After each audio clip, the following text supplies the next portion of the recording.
And he started, professing the word that was given to him. And after that happened, he wanted to throw himself off the cliff and kill himself several times.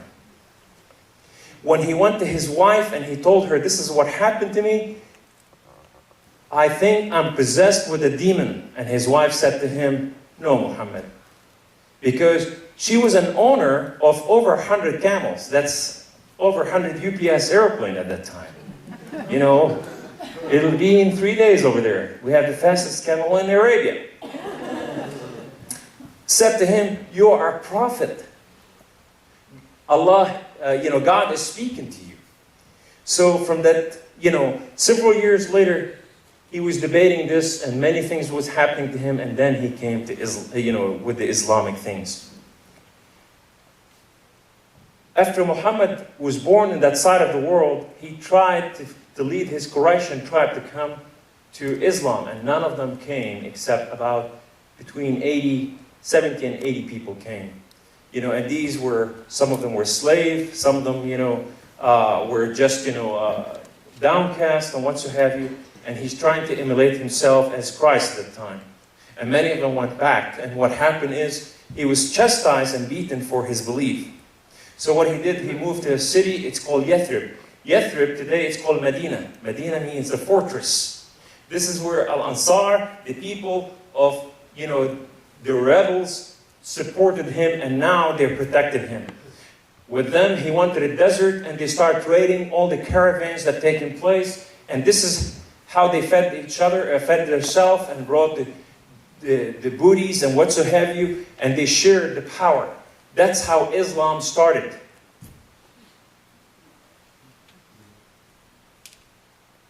That's how Islam started. Under Muhammad, there's a book called the Quran. Quran is the holy book of Islam.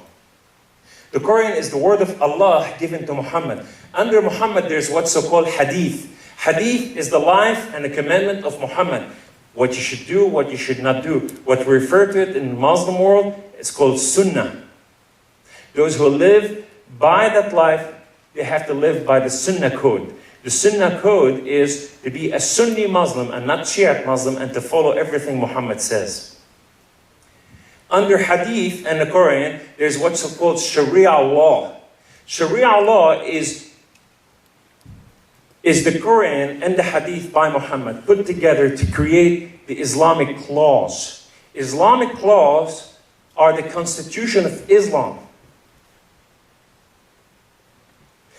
Muslim are not Egyptians. They are not Lebanese. They are not American. They are Muslim first. It is 1 in 3 Muslim in America declared we're a Muslim first and American second.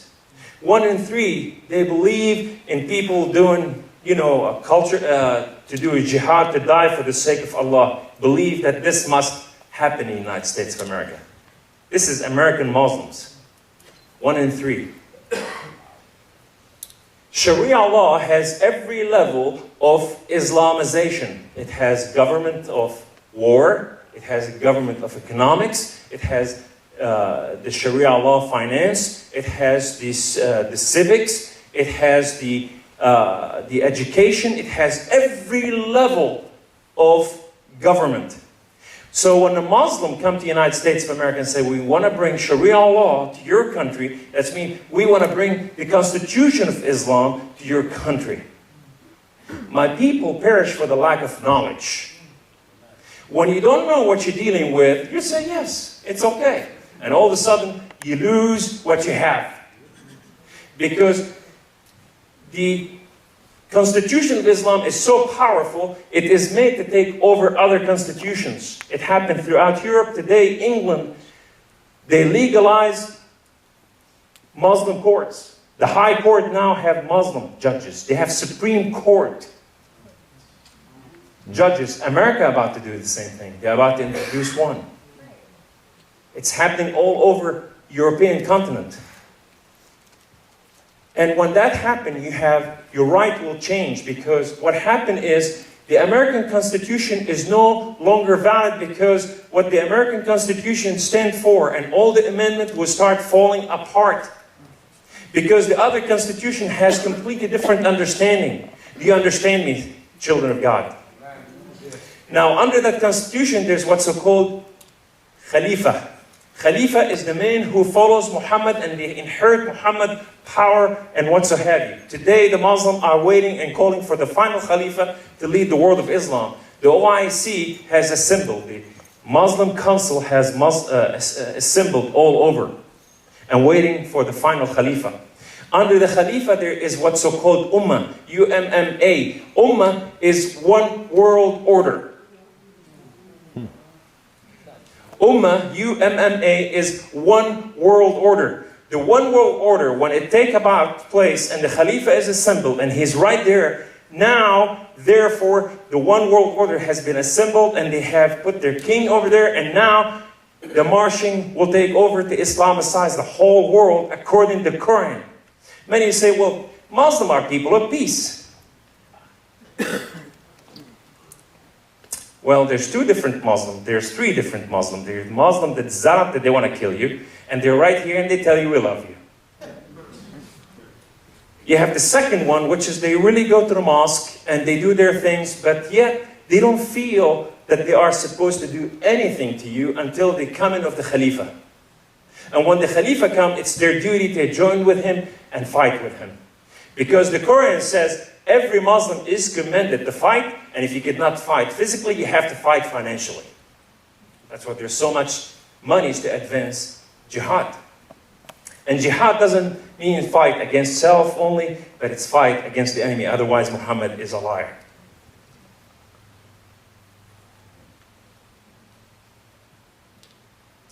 Okay, where was I?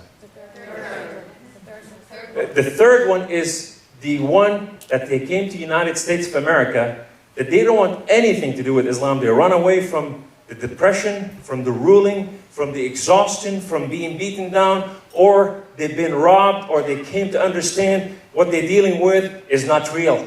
And they run away as far as they can, and they run to the United States of America. It's called the way where I can run to.